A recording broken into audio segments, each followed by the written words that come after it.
Dito to sa cluster analysis.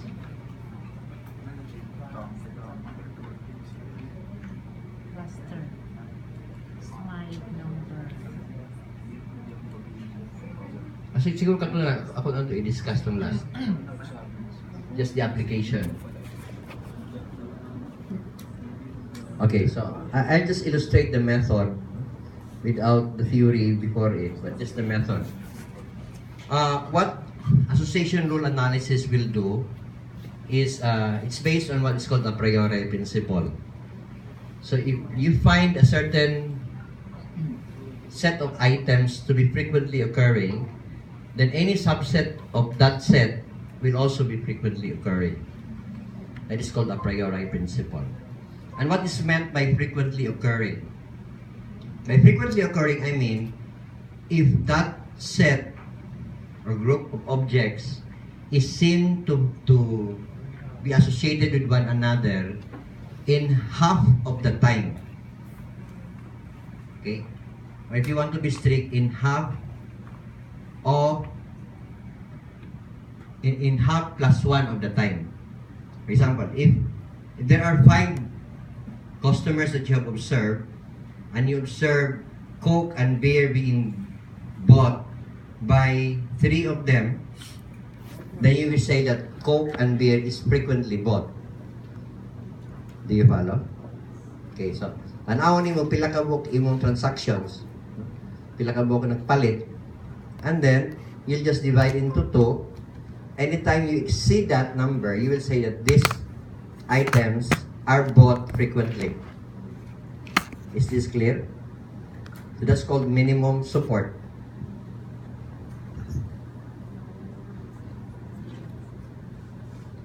SOP means minimum support.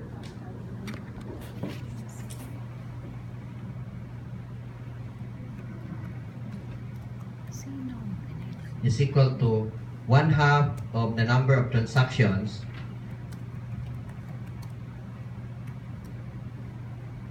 plus 1. But this is not a hard rule. No?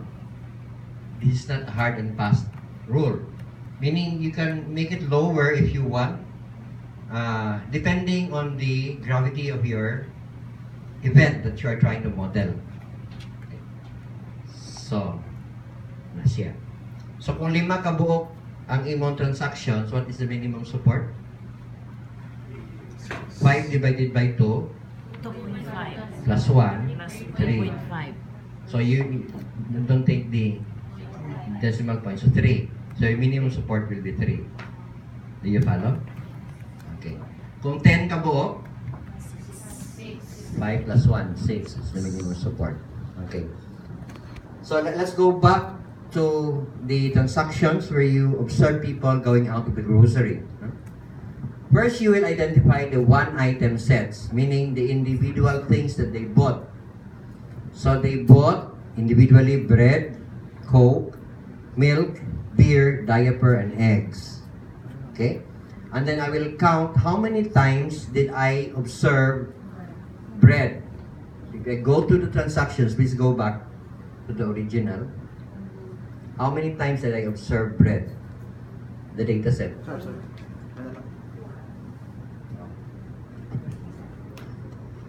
Like her, I don't know how to use this. Yellow. Yellow. Go back more. Sige pa. Oh, kato. Kani, okay. Let's count how many times bread has occurred. 1, 2, 3, 4. 3, 4. 4. Do you follow? So you will put bread has occurred 4 times. Okay, please continue.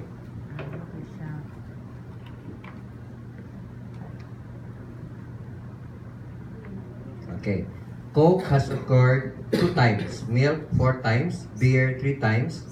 Diaper 4 times. And eggs 1 time. And then you will eliminate all the one-item sets that do not meet the minimum support. So the minimum support is 3. So you will eliminate this and this. Okay. Coke and eggs are eliminated. They are not frequently bought. Okay. Then from the remaining bread, milk, beer, and diaper, you will now form all possible 2-item set. Okay, so that means bread and milk, bread and beer, bread and diaper, milk and beer, milk and diaper, beer and diaper. So you look at all those combinations and then count again. How many times do you observe bread and milk together? So if you go back to your data set, you'll find out 3 times. Okay? Bread and beer twice. And so how many are eliminated? They do not meet the minimum support. This is bread and beer 2, milk and beer 2. So you'll eliminate those. Okay? So only the following combinations will survive. Bread and milk, bread and beer, milk diaper, beer and diaper. Okay? Now if you will count how many entities are surviving, only 3. Bread, milk, and diaper. So that means the 3 item set will have to be bread, milk, and diaper. Do you follow? Okay. So now from here, you can make your association rule. So one association rule is, if he will buy bread and milk, then he will buy diaper. Or if you want, if he will buy bread, then he will buy milk and diaper. So these are association rules. Now what I'd like you to do is try it on with the income tax and test the training set. Sa may imong bread, sa imong milk, sa imong diaper. Single, refund, check. Ano ito yung data set.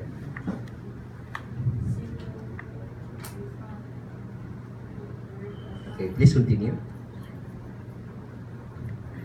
So here is an example. 5 variables, average number of typhoons, annual temperature, dengue cases, diabetes, and tuberculosis.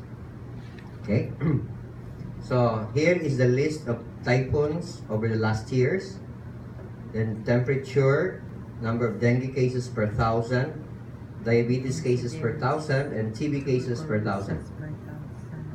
Okay? I'd like to do an association rule about this.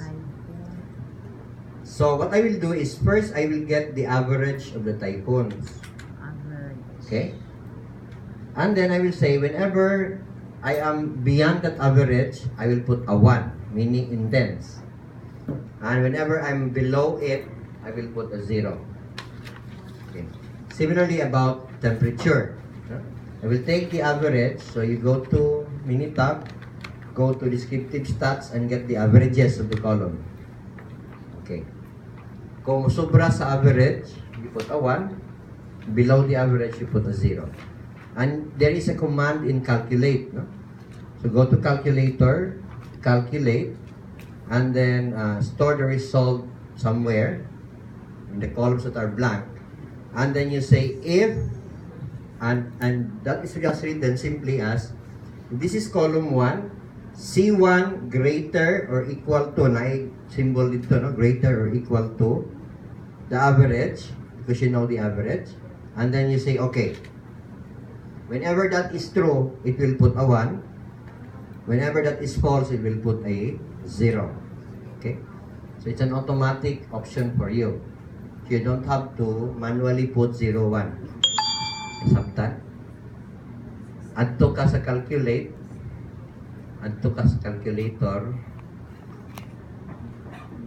Okay. Kuha ang average sa column 1. Pilay average 22. Wala man kay data gibutang, okay, average makuha. Basta.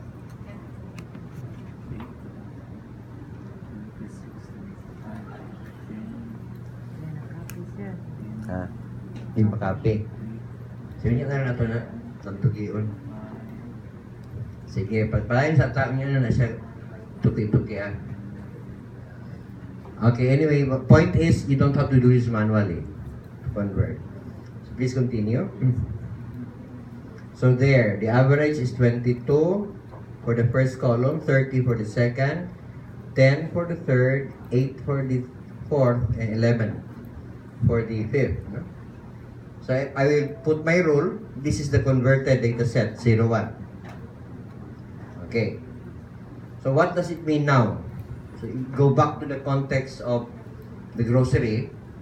That means that the first guy bought typhoon, bought temperature, also bought dengue, bought diabetes, and bought tuberculosis. Ipalit siya na.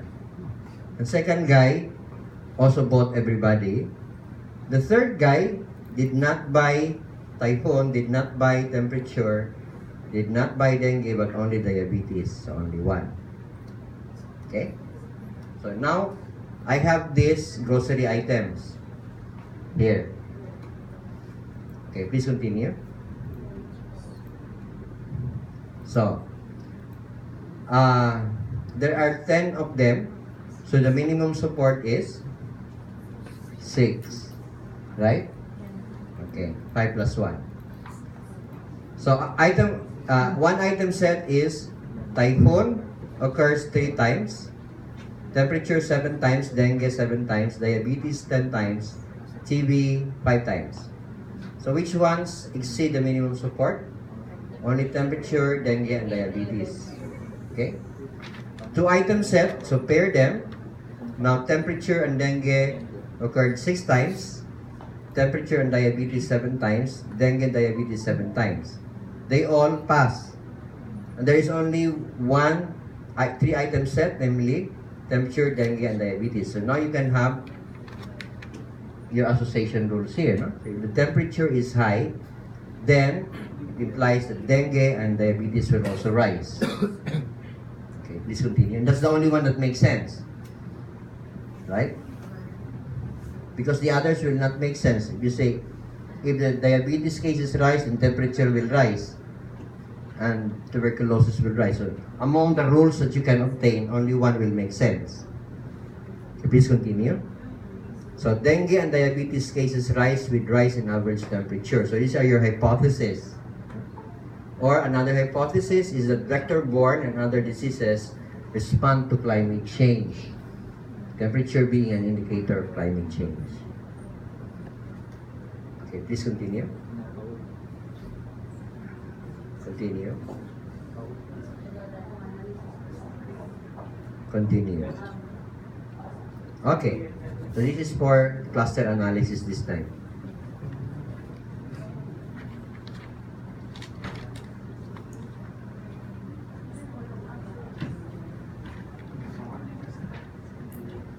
If you see a room and with these 25 objects in the room lying around, okay? First you see leaves, chair, fork, loaf of bread, and so on down the line. What will you do? You will arrange, right? And there is a natural way to arrange them, right? How will you arrange them?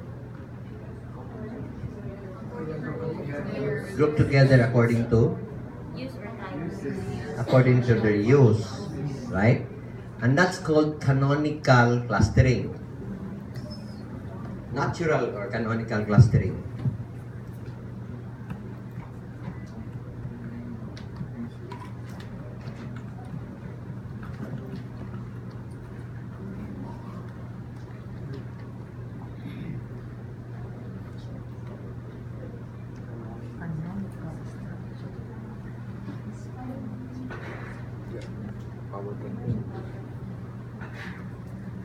So, when I will use canonical clustering, I will have no need for a computer.